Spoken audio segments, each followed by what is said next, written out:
Hey guys, welcome to this upload for you guys. Today here on Wrestling Fan Open Mic Night, I'm your host as always, Gavin Alex Fletcher. Wants to welcome you as always. You know, you're always welcome back to get your honest take towards professional wrestling.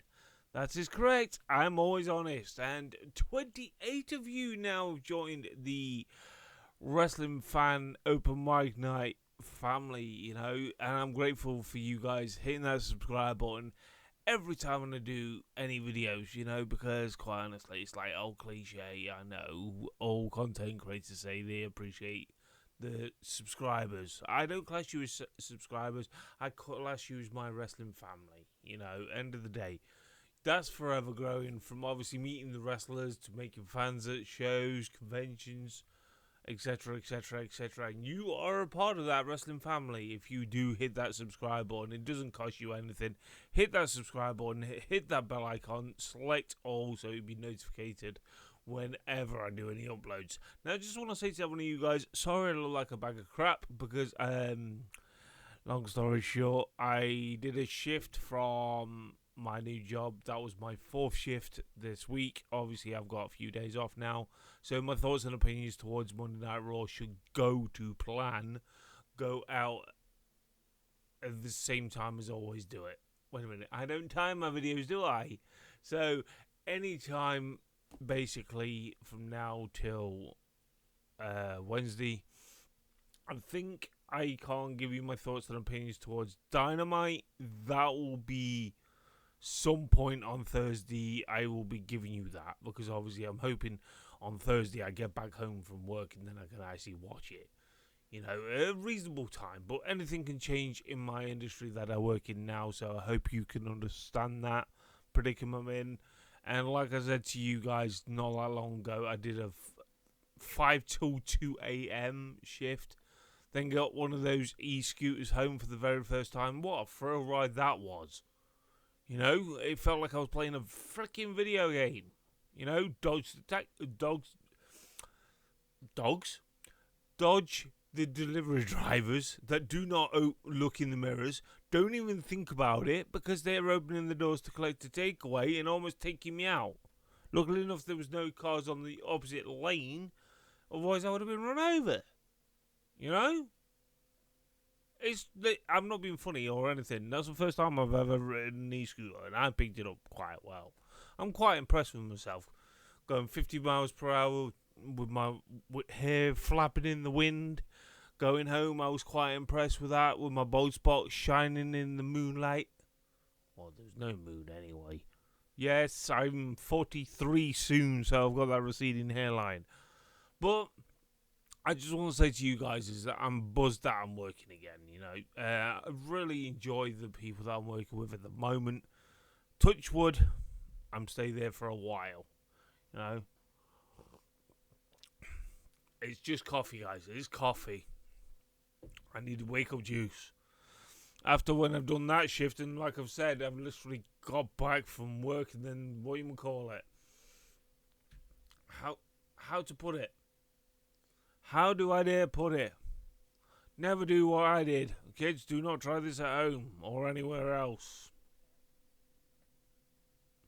Decide to bloody, what you call it, doom a shift, and then what you how to do it. How dare I do it?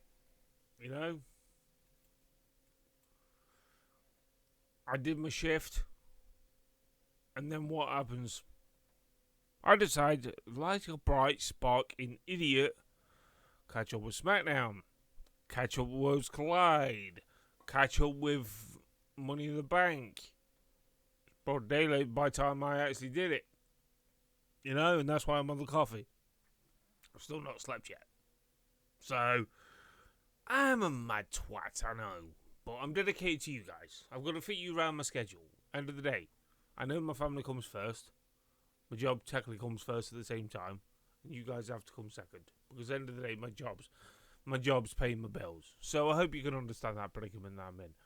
You know, but end of the day, right? End of the day, I didn't mind what we got this week. You know, I'm being honest with you. End of the day, they've relied on SmackDown too much. They should have spread this on both shows. When you actually had Seth Rollins and his crew with no name. You got Solo Sikoa with his crew with no name. You know, what can we actually take away from this? It's just like red suit and blue suit, you know. That's what we'll get away from this. You know, that's what we can take away from it. You know?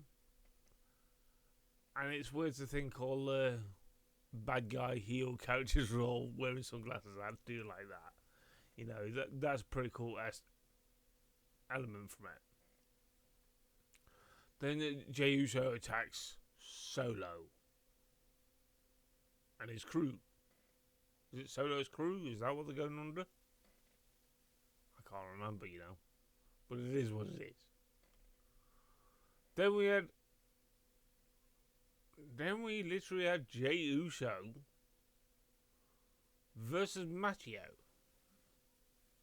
It was a decent match, I must say. But you made Matteo look weak. Why? You know? I'm like, why? Why? You know? You meant to make these guys look strong and dominant. Oh, wait a minute. Matteo's going to lose to Jey Uso. We get Jey's the title holder, but this was an untitled match. It has nothing to it. You know? Another company gets fucking criticised with non-title matches. But it is what it is. Then we have Sally Vega versus Piper Niven for the of time. Right? Don't get me wrong, I kind of like that match. But the bloody tables are more gimmick than ever. But then, this is the problem what I don't like about it. I didn't mind the match, but you didn't need a little interference at the end. You know, you didn't need that with Jillian. You really didn't.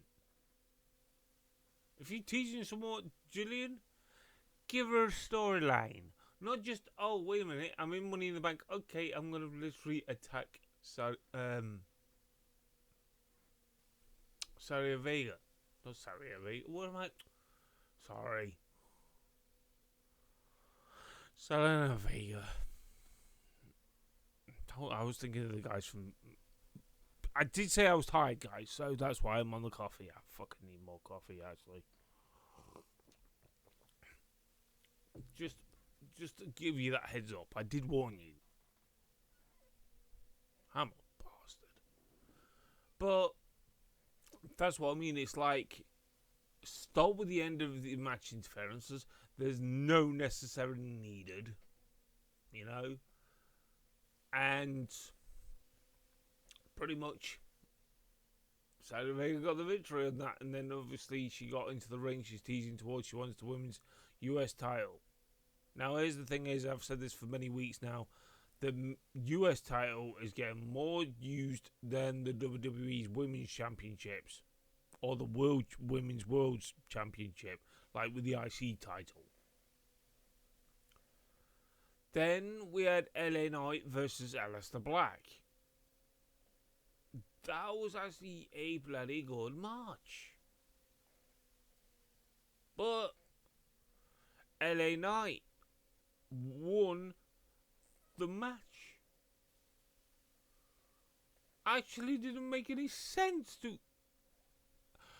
This is what I'm saying, right? The ones that you are already in Money in the Bank matches technically didn't need to technically win this match, right? But you had him facing Aleister Black. You could have actually had Aleister Black win this, and he, you know, LA Knight could have been really raging and fuming and doing what he does, going into Money in the Bank. It makes more sense. You know, that's just my only critical thing about it. Maybe the 6 women's match. Stephanie Valkyrie, Rhea Ripley, Alyssa Bliss, Roxanne Perez, Julian, and Naomi. Right? Facing each other. I didn't mind this match at all. You are showboating the women like I predicted you would, because obviously Evolution is just round the freaking corner. But Rhea Ripley, Alyssa Bliss, and Stephanie Valkyrie came dominant. I would have had it the other way around. Because if I remember, you were making Raw look dominant on a SmackDown product. It would have been nice if you let the women that with Naomi and Roxanne Perez and Julian look strong going forward on that match. I personally would have loved that a lot more. You know? It is what it is. Then we had Penta Andrade versus the Creed Brothers. Yet again, you're putting Penta in a tag team when you've literally got a tag team already that he was in before WWE. Stop putting your people that were forming tag teams. If you want to sell them as a bloody, you know, but it is what it is.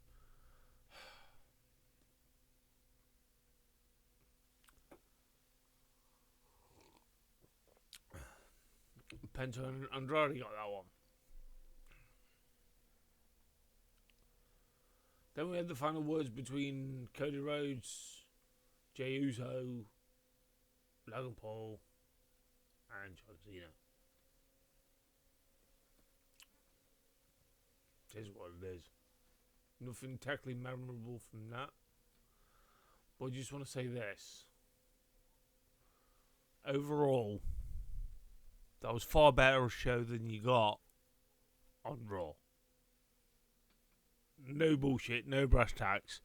You literally got a better show than you did on Monday Night Raw. As a fan of professional wrestling, that was a far, far, far better show than you did on Monday Night Raw. You done a far better show doing this, going into, how to put it, Money in the Bank, because I felt like, not Money in the Bank, sorry, Backlash.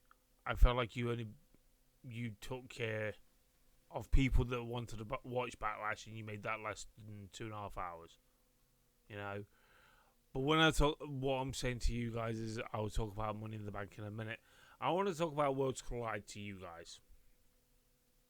It is what it is. It was okay. The last 2 matches were great. I'm not going to even attempt to say their names, because my dyslexic brain will come out wrong, and I've made myself look like a complete tool when I've said numerous of names. But I just want to talk a brief about it. Right. The last 2 matches were fire, don't get me wrong. I really enjoyed them. But I don't agree with this takeover thing, the buyout of AAA. Right? You've got too greedy, too quick.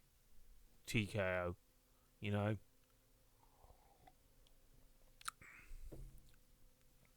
And what I want to say to you guys is that I feel like Money in the Bank sort of suffered.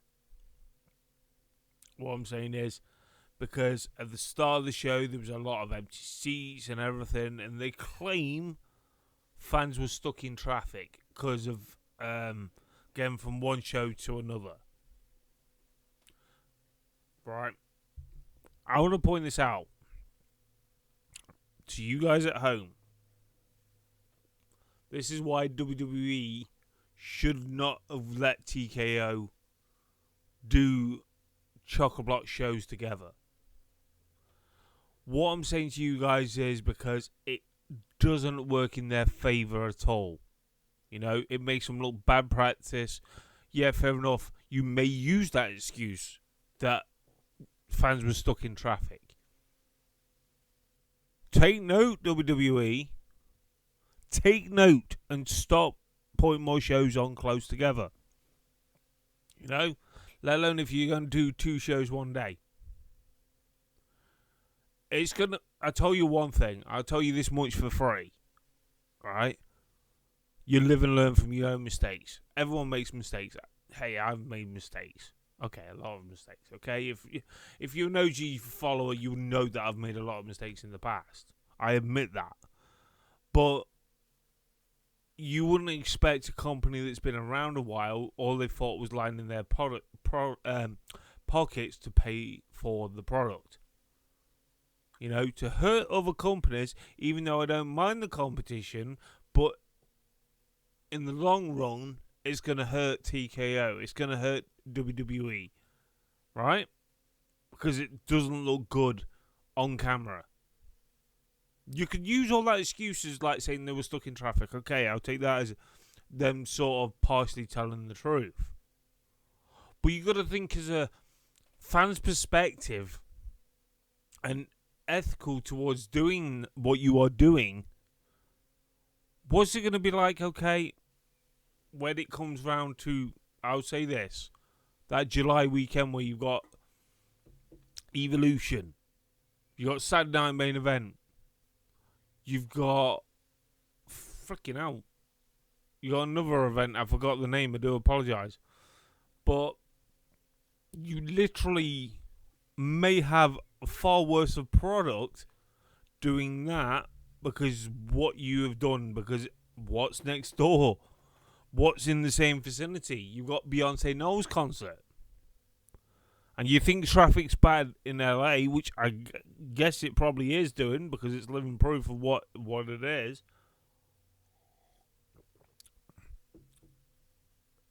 But the catch is, the massive catch, right?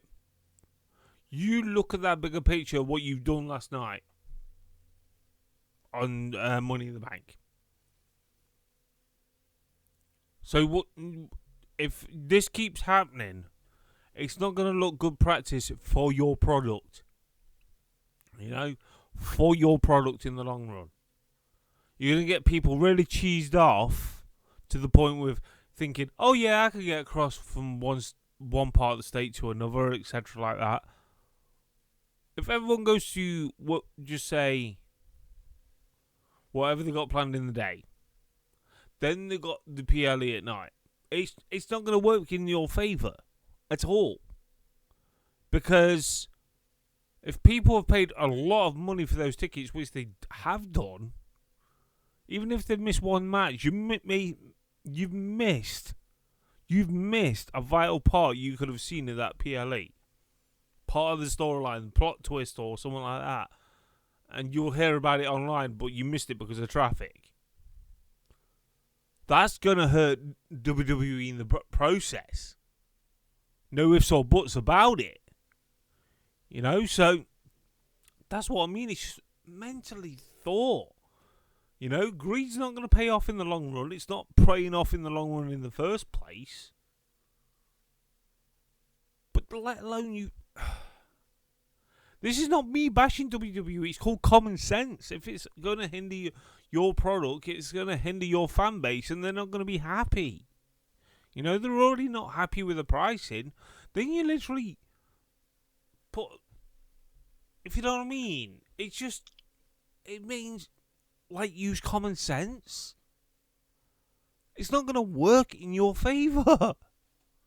You know, that's what annoys me.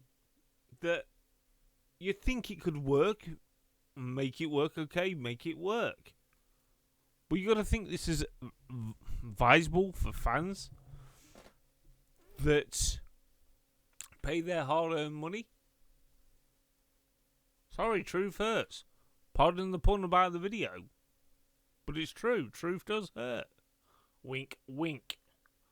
But anyway, I want to talk about Money in the Bank to you guys.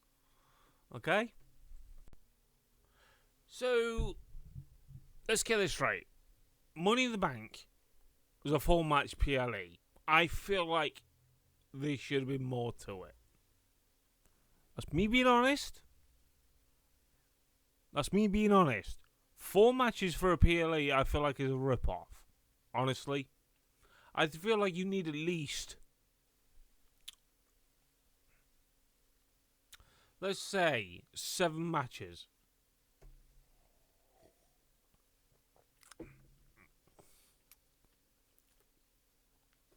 I didn't stir that properly. Fuck, wow. Pure coffee, then. Jeez, talk about a quick fix to stay awake for a bit longer, eh, guys? Live on camera. Matter of speaking, live on camera. But, God. But starting off the show with the women's Money in the Bank match. Obviously, you know the participants. That's with the likes of what we got, I'll actually say that was actually a really good women's Money in the Bank match. This is why I've said in previous uploads, Money in the Bank pay-per-view or PLE, whatever you want to class it as, has always been one of my top 5 since it's been created, let alone one of my favourite matches that's ever been created. That I feel that the way this match was done, I'm really, really impressed with it. You know, but the outcome, Naomi, I'm not going around to doing a prediction video yet, but I wanted her to win because she's already in that sort of counterbalance going forward. I'm glad they didn't rush Stephanie Valkyria to the title.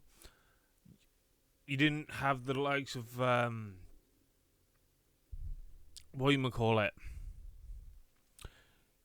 you didn't have Alexa Bliss winning the Money in the Bank, which I feel like it would have had nothing to it. Roxanne Perez, too far quick. Same with Julian, because it seems like Julian's teasing towards somewhat like with Savia Vega. That was actually on the SmackDown that I just talked about. So at least you got that sort of element. Are you literally teasing towards them two? Maybe Evolution? Or are you doing it somewhat quicker at Night Champions? But then again, when I talk about Night Champions, that tournament idea makes literally no sense. You know? You could have kept the Crown Jewel name. Because you're breaking what a Night Champions was originally formatted for. For all champions to be on the line, not doing what you're doing, but it is what it is. Then we had no other than out the blue, which we had literally an IC title match out the blue. With no build whatsoever. You got Octagon Jr. versus Dominic Mysterio for the IC title. And I'm thinking, okay, alright match, don't get me wrong. Alright. Then we had the likes of Lyra Valkyria versus Becky Lynch.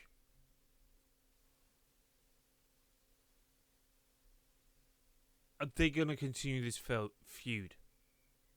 They surely are. If they, I want to say this. I want to point this out. In 2025, in June,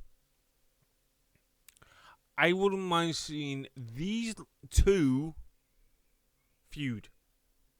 Because I really like the feud, what they've been given off. You know? And I'm literally, I'm going to say this. Right? With Becky winning the IC title, does it bring more element to it? Yes. Does Becky need it? No. But does Stephanie Valkyria want it back? Of course she fucking does. I'm hoping there's more to this. There's leading to something more brutal, more sinister, like a ultimate submission match, last woman standing match, street fight, cage match, Hell in the Cell, you know? These two are the only reason why I technically watch Raw. And that's saying something, you know? Even though the promo work ain't been that great, but I've always been excited about these two together. As you can tell by my past reviews. You know? And I'm going to be honest with you. I'm really excited to see what comes from this. Then we actually had the men's Money in the Bank match. Loved it. Seth, you know what? One thing I want to actually say. Hand on heart. I knew Seth was going to win. No bullshit. I knew Seth was going to win because someone was saying to me, okay, you got Seth that at the moment is the heel face of, what do you call it? The heel face of Monday Night Raw. You got the heel face of the women's division on SmackDown that won it. But the one thing I want to actually say this, what you'll be surprised that people has not clicked onto yet. All of the faces that have been faces for many years are slowly turning heel. You know, we had John Cena with the likes of Seth Rollins, we've had etc, etc, etc. You know? Punk is just too much of a baby face, which I cannot stand. He's just getting grinding my gears being like that. But we had literally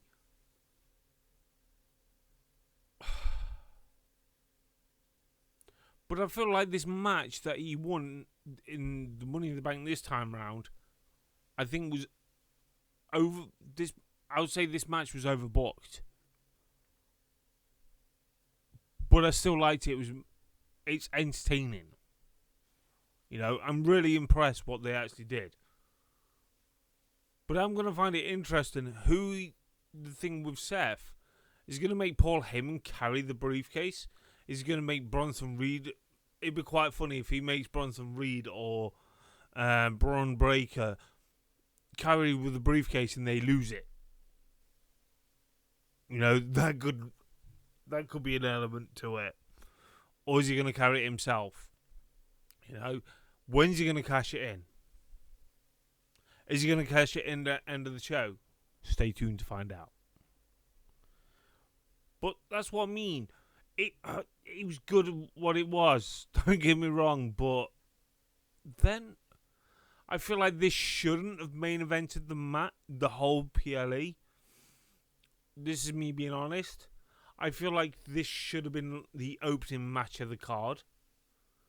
You have the likes of John Cena versus Logan Paul, but it explains why it main evented. Alright. We had obviously Logan Paul, John Cena versus Jey Uso and Cody Rhodes. Alright? The saving grace of that match, other than Cody Rhodes and Jey Uso winning that over the two you would expect to have won, you know, but R-Truth came out. The crowd went wild. That's what it means, right? I saw reports as I'm literally doing this. The WWE signed R-Truth. They were scared to lose R-Truth, even though they released R-Truth.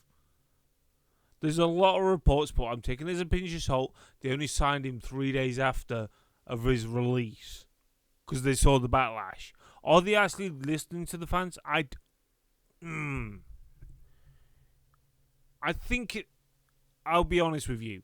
I feel like They were scared what R-Truth could do in his 50s. When I saw apparently what he said, he could earn more money in AEW. You know? I wouldn't mind him going to AEW. Actually doing what he did, but doing like a comedy skit, thinking he was literally... He had the world in his hands. Even I've done a video about it. Right? If I recall in that video, I literally was saying, I'm taking this as a pinch of salt. Because this could be one massive work. But then it looked like more and more genuine, and then all of a sudden he's back with the company. But now he's under Ron Killings. Another one that has slowly turned heel. The reason why I was thinking, which I failed to mention on that video, because I was so shocked that he was I was dumbfounded that he's gone. He was too much of a friendly guy as doing that Ron Cena gimmick. You know? And the way he was respecting John Cena as childhood hero. Then suddenly turned heel. Boom. I was waiting for that moment. I was literally waiting for that moment. And sure enough, after his release, his frustration, right, targets John Cena in that match. I tell you one thing, right, to write him back in was easy. Because it was I was waiting for that to happen, for him to turn heel. You know? Because quite honestly, this is going to be golden. You know? He needs to be one of those guys, right? Speak like a fan's perspective.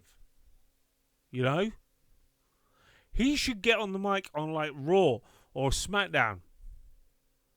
Saying his frustrations of WWE, the way it's gone. The dynamic it's gone. You know? Speak the frustrations of what you did when you went to TNA back in the day. How much angry you was at WWE for being released from your contract. Do that on a Raw or SmackDown. You know? You're under you are not under R-Truth. You're not under Ron the Truth Killings. You are now Ron Killings under your real name. So what I'm saying to you is, say how much you are sick and tired of TKO making these cuts after cuts after cuts. You know? If they let him do that, shooting his mouth how he felt, and saying, oh, you were released out of the blue. You had to tell the world. Etc, etc, etc. You know? You could turn your release into WWE's favour to get people talking about WWE. Look, I'm giving you an idea. I know WWE don't watch my videos, but you guys, you see my point of view. That's why you watch my videos. To hear my honest opinion. Right? Speak your frustrations about TKO. Speak your frustrations about certain wrestlers that are being released. You didn't like it because you got on with them. You know? Just shoot your shit. You know? Be your frustration person. Be what CM Punk dropped a pipe bomb many, many years ago, and people say that's still relevant still to this day. Right? R-Truth could overshadow that. Sorry, Ron Killings could make it. Could influence that in a massive, massive way. For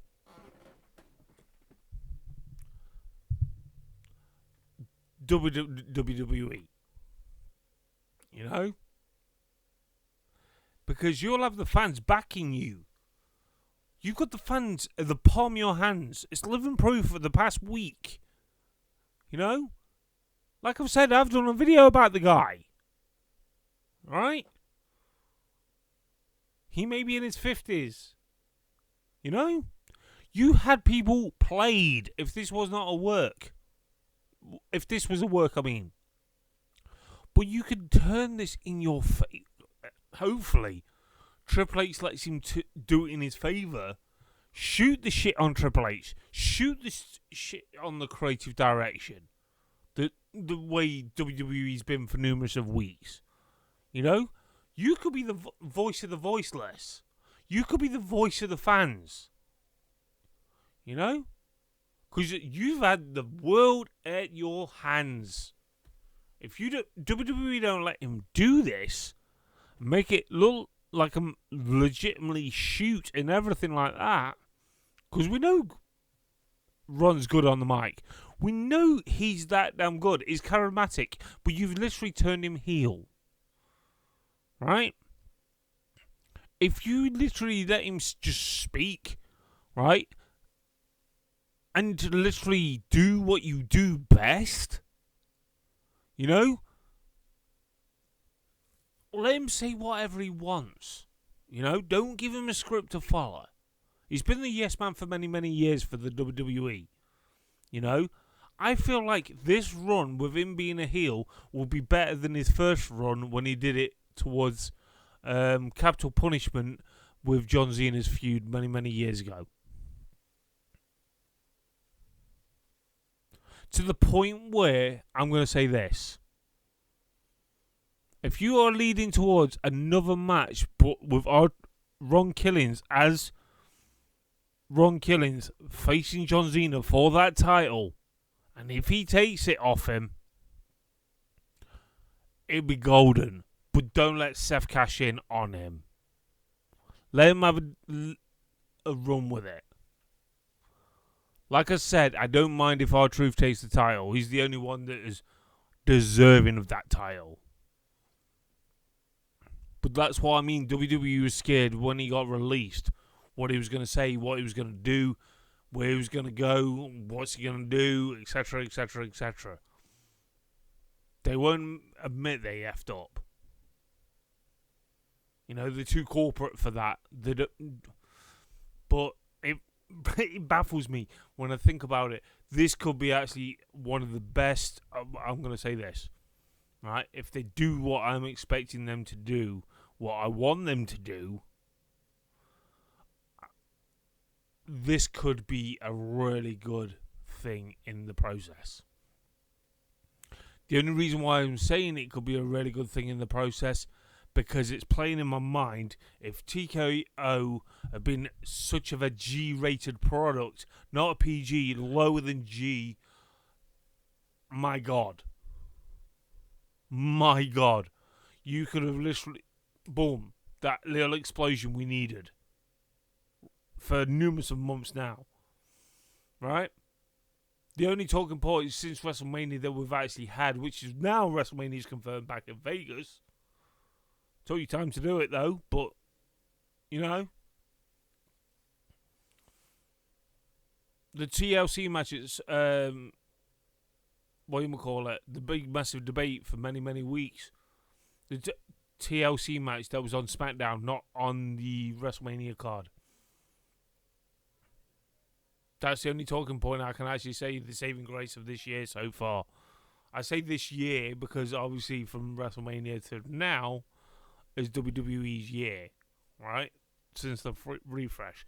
Now this, if they do what I've said, this could be a talking point. But I'm hoping that they give him a longevity of being what he's doing. Or you know what would be interesting? If he's turned that much of a heel, make Karrion Kross the one behind it. Because that would be perfect. Because I know Karrion Kross has been targeting Sami Zayn for a while now. But people didn't expect the unexpected. It could be Karrion Kross that is behind it. You know, they could easily write him in, you know. Because R-Truth could be the one to be telling the truth. Even though he's under his real name, he could be telling the truth how the company's been and gone. That's just my thoughts and opinions, guys. Tell me your thoughts down below, and I'll catch you guys soon for another video right here on this channel. And you know what to do. Hit that subscribe button. Hit that icon, bell icon, and select all. Please do, guys. I do appreciate every single one. Oh, allergies. Until next time, without me screaming down the mic, allergies. Catch you guys soon for another video.